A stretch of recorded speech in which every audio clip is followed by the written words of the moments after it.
Supreme court में एक साथ दो बड़ी याचिकाएं दाखिल हुई हैं। एक याचिका राहुल गांधी के वोटर लिस्ट में हेरफेर के आरोपों की जांच मांग रही है और दूसरी सीधे कांग्रेस पार्टी को ही खत्म करने की मांग कर रही है। इनका समाज और संविधान पर क्या असर होगा और ये आपके लिए क्यों मायने रखती हैं, चलिए समझते हैं। मामले की जड़ है 2024 लोकसभा चुनाव के बाद कांग्रेस नेता राहुल गांधी द्वारा लगाए गए आरोप। उन्होंने कहा था कि बेंगलुरु सेंट्रल सीट पर वोटर लिस्ट में बड़े पैमाने पर हेरफेर हुआ है। इसी आरोप के बाद सुप्रीम कोर्ट में एक के बाद एक दो जनहित याचिकाएं दाखिल हुई हैं। पहली याचिका इन आरोपों की जांच की मांग कर रही है और दूसरी सीधे तौर पर कांग्रेस पार्टी को ही खत्म करने की मांग कर रही है। सबसे पहले बात करते हैं पहली याचिका की, जिसे वकील रोहित पांडे ने दाखिल किया है।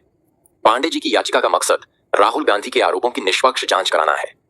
उन्होंने अपनी याचिका में कहा है कि उन्होंने खुद इन आरोपों की जांच की और चौंकाने वाले सबूत पाए। वोटर लिस्ट में करीब 40,009 गलत वोटर और 10,452 डुप्लीकेट नाम मिले। एक ही पते पर कई कई वोटरों का रजिस्ट्रेशन मिला।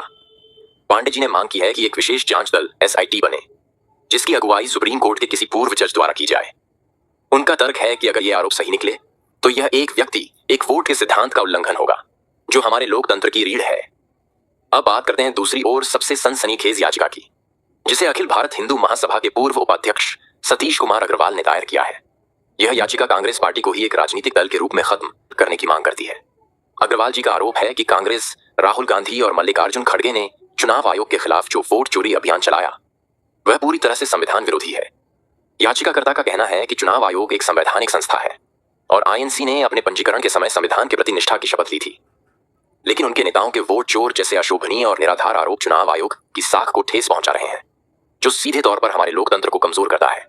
याचिका में यह भी मांग की गई है कि जब तक मामला कोर्ट में है तब तक कांग्रेस नेताओं को ऐसे बयान देने से रोका जाए। यह भी आरोप है कि राहुल और खड़गे ने संसद में अपनी शपथ का उल्लंघन किया है। अब इन दोनों याचिकाओं का समाज पर क्या असर होगा?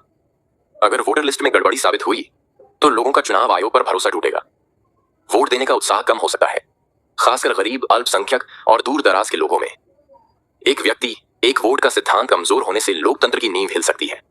लेकिन अच्छी बात यह है कि अगर जांच हुई तो वोटर लिस्ट में पारदर्शिता आएगी, जिससे आम आदमी खुद गड़बड़ी पकड़ सकेगा।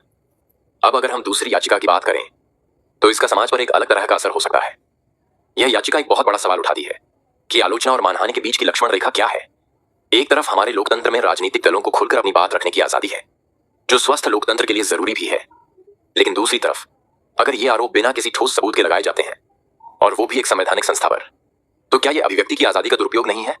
यह मामला सुप्रीम कोर्ट के लिए एक चुनौती होगी कि वह आलोचना और मानहानि के बीच संतुलन कैसे बैठाए।